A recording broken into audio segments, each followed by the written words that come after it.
வணக்கத்துடன் இது Inba tax.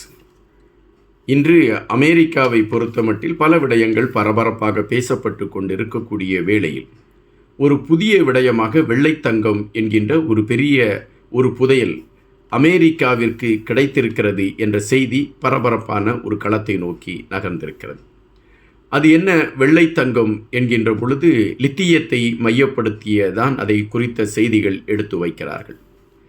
Lithium எப்பொழுது கண்டுபிடிக்கப்பட்டது என்கின்ற பொழுது 1817ஆம் ஆண்டு இந்த லித்தியம் கண்டுபிடிக்கப்பட்டது. டெட்ரனோம் என்கின்ற ஒரு வேதிப்பொருளை உருவாக்குவதற்கான முயற்சிகள் எடுக்கப்பட்ட பொழுது அதிலிருந்து வெண்மையான ஒரு கார உலோகம் தென்பட்டதின் அடிப்படையில் அந்த உலோகத்தை தான் லித்தியம் என்று அழைத்தார்கள். லித்தியம் என்பதற்கு கல் என்கின்றதை குறிக்கக்கூடிய லித்தியம் என்கின்ற கிரேக்க மொழி வார்த்தை தான் லித்தியம் என்று குறிப்பிடுகின்றார்கள்.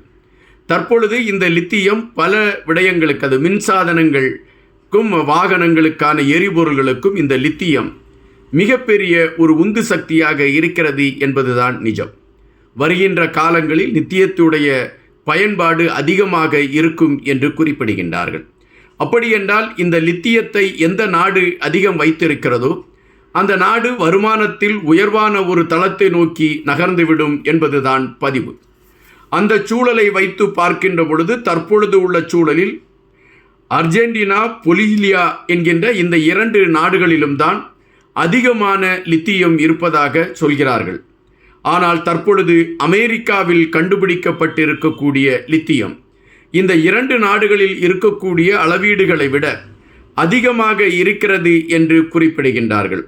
அமெரிக்காவில் நொவடா என்கின்ற பகுதியில் ஒரிகன் என்கின்ற எல்லையில் இருக்கக்கூடிய ஒரு மலையின் அடியில், அதாவது எரிமலை இருக்கக்கூடிய அந்த எரிமலை அடியில் இந்த லித்தியம் படிந்திருக்கிறது என்பதை கண்டுபிடிக்கின்றார்கள். இந்த லித்தியம் இப்பொழுது இருக்கக்கூடிய சூழலில் எவ்வளவு இருக்கும் என்று கணக்கிடப்பட்டிருக்கிறது என்றால் 2 கோடி மெட்ரிக் அளவு இந்த லித்தியம் இருக்கிறது என்று கணக்கிடுகிறார்கள். இது 1.5 டிரில்லியன் கோடி டாலர் மதிப்பீட்டில் இருக்கிறது என்று குறிப்பிடப்படுகிறது. அப்படி என்றால் இது அமெரிக்காவிற்கு கிடைத்திருக்கக்கூடிய ஒரு மிகப்பெரிய ஒரு வரப்பிரசாதம் என்றுதான் குறிப்பிடப்படுகிறது.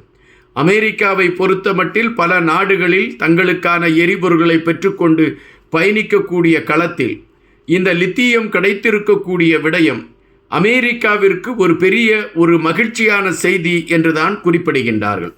ஆனால் இந்த லித்தியத்தை எடுப்பதற்கான களங்கள் எப்படி அமையும் என்கின்ற பொழுது அதில்தான் பெரும் சிக்கல் இருக்கிறது என்று குறிப்பிடுகிறார்கள்.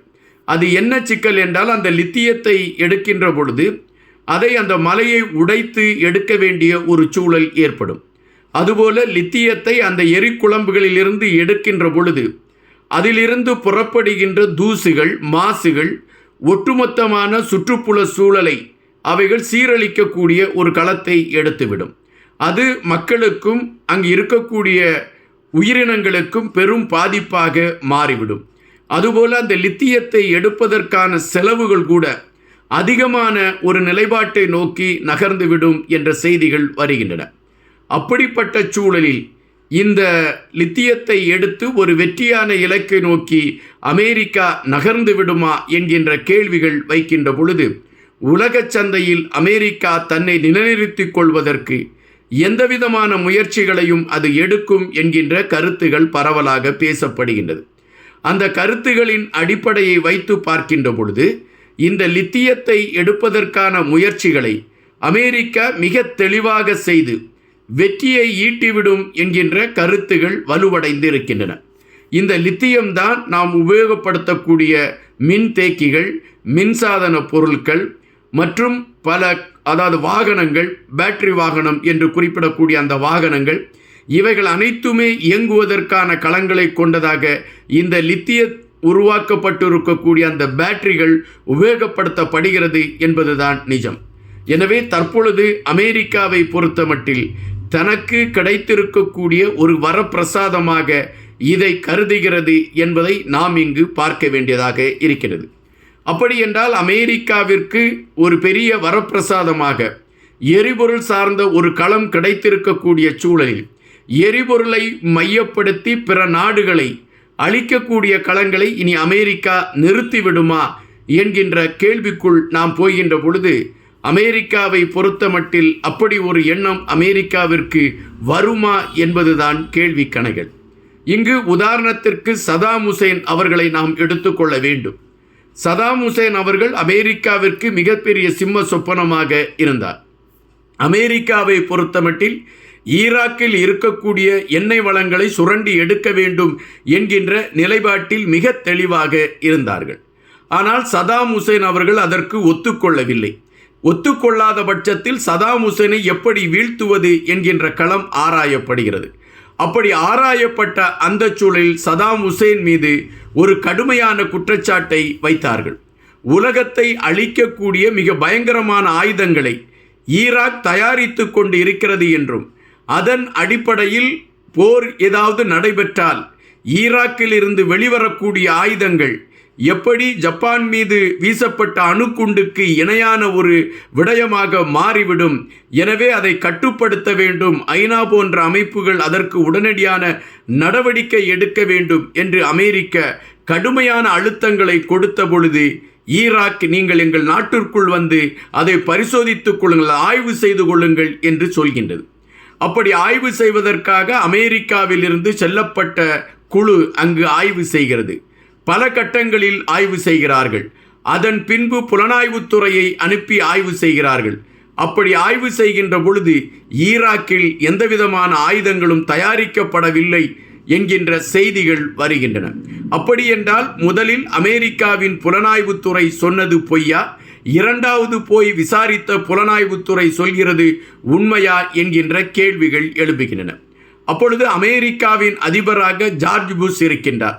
அவர் உடனடியாக மன்னிப்பு கேட்கின்றார். நாங்கள் தவறுதலாக ஈராக் மீது பழி சுமத்தி விட்டோம், எனவே இந்த ஆயுதங்கள் இல்லை என்கின்ற விடயம் உறுதிப்படுத்தப்பட்டு விட்டது என்று அவர் மன்னிப்பு கேட்கிறார். இத்தோடு பிரச்சனை முடிந்துவிட்டது என்று நினைக்கின்ற பொழுது அமெரிக்காவின் அடுத்த சதுரங்க நாடகம் அரங்கேறுகிறது. 1982 ஆண்டு நடைபெற்ற ஒரு கலவரத்தில் சுமார் 148 சியா முஸ்லிம்கள் கொல்லப்படுகின்றார்கள்.